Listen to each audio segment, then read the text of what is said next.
I just wanted to make a quick little video talking about this book that I got when I was traveling throughout India in Rishikesh, and I haven't finished it yet, but I'm a big fan of Ramana Maharshi. It's like one of the reasons I went to India. I have a few different Ramana Maharshi books, and they're all just so good. So I started looking for, there's another one right here right in front of me.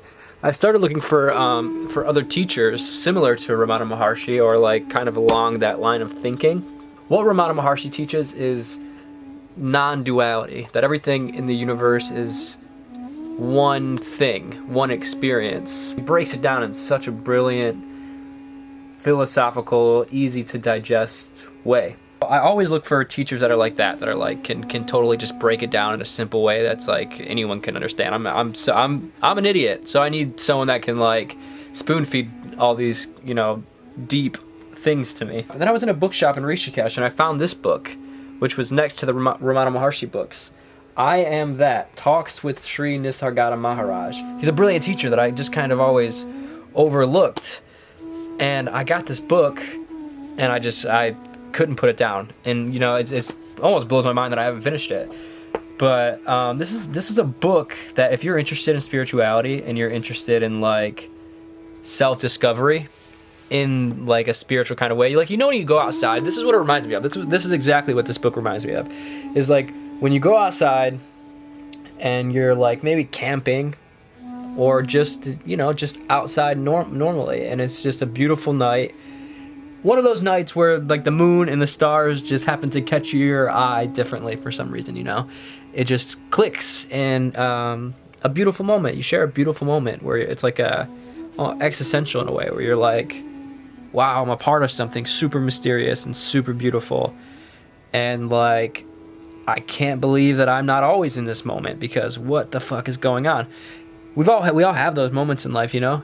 And I think like little things kind of trigger it, like being outside and looking at the stars and stuff. Like those little things just, or like being in the forest or something like that, you know, these little things just trigger us to be like, wait a second, and like kind of look around. That's what this book does. This book does that to you repetitively over and over again. It just makes you think like, oh my God. It aligns you with that same feeling. I Am That, a modern spiritual classic. It literally is a modern spiritual classic. Let's read some of it together. It's broken down into categories, which makes it so easy to understand. Like, for example, who am I? Reality lies in objectivity. Appearances and the reality. The supreme, the mind, and the body. The person is not reality. Awareness and consciousness. Responses of memory. The mind, meditation. They're all broken down into topics. And it's like devotees or people that are just asking him these kind of philosophical questions. And they're his responses. So it's like really simple to read. Question and answer. Let's go to the mind. So that's chapter 7, it looks like.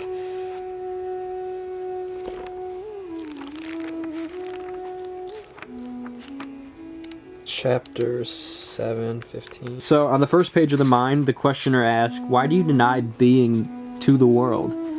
And Maharaj says, I don't negate the world. I see it as appearing in consciousness, which is the totality of the known and the immensity of the unknown. What begins and ends is mere appearance. The world can be said to appear, but not to be. The appearance may last very long on some scale of time, and to be very short on another, but ultimately it comes to the same. Whatever is time-bound is momentary and has no reality. And the questioner says, yeah, but surely you see the actual world as it surrounds you. You seem to behave quite normally. And Maharaj says that's how it appears to you. What in your case occupies the entire field of consciousness is mere a speck in mine.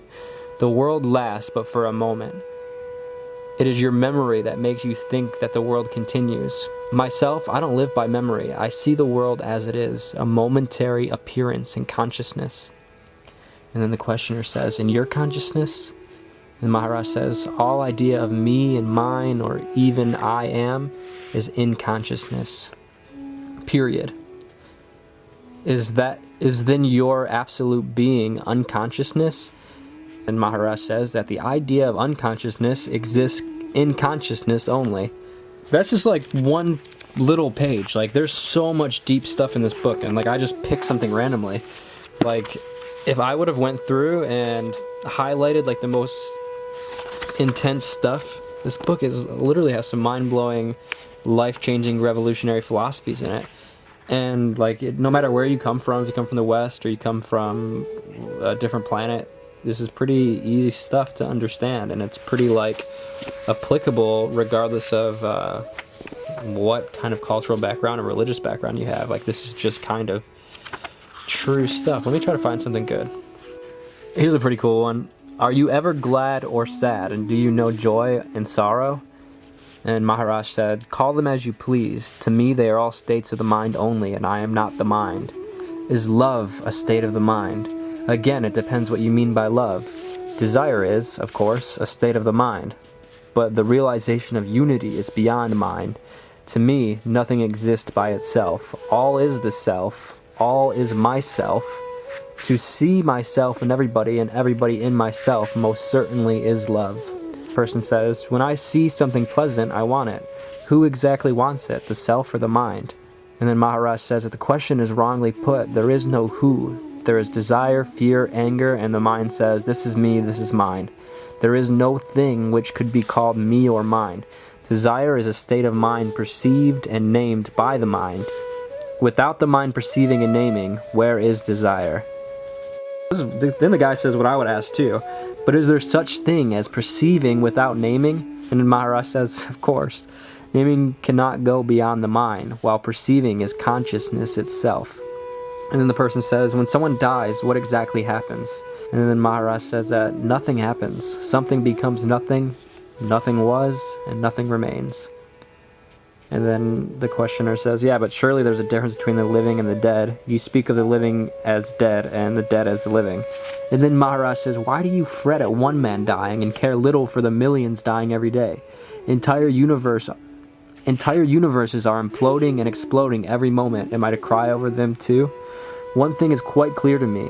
All that is, lives and moves, and has its being in consciousness, and I am in and beyond that consciousness. I am in it as the witness. I am beyond it as being.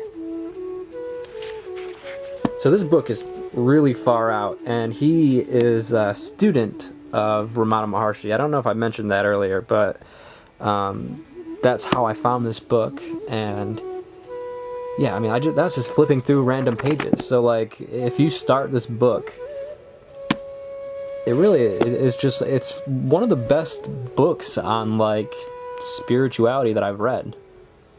You guys always ask me what are like the coolest, most spiritual books, and this is definitely like on the list. So yeah, I recommend getting this book. I just wanted to make this video real quick and just talk about it because it's been sitting on over here on my like bookshelf for a few months, and it's like just one of those ones where I'm like, I have to finish this book. I don't know why I haven't yet, but yeah, so I'll put the link down below and for like Amazon or something like that. Look at the quotes on the front. The real does not die. The unreal never lived. It's like saying that your eternal self can't die. It's saying that death is an illusion, that you can't die, because all the things that you think are yourself are actually unreal. You take yourself to be what you aren't, and by doing that you create a bunch of unnecessary suffering and unnecessary attachments, which manifest all these illusions that you confuse yourself with. So you can't die. Don't worry about it. Once you know that death happens to the body and not to you, you just watch your body falling off like a discarded garment. Oh, okay. The real you is timeless, and beyond birth and death, the body will survive as long as it's needed. It is not important that it should live long. So don't worry about it. You're not your body. You're gonna be okay. Once you're gonna drop this thing like a discarded garment. So if you like this video, give it a thumbs up. I will make more videos talking about books that you should read. If you would like me to, leave me a comment and let me know if that's something you're interested in. But yeah. Other than that, keep on doing what you're doing, out there living life, slanging, hustling, getting it. I love y'all. Peace on earth.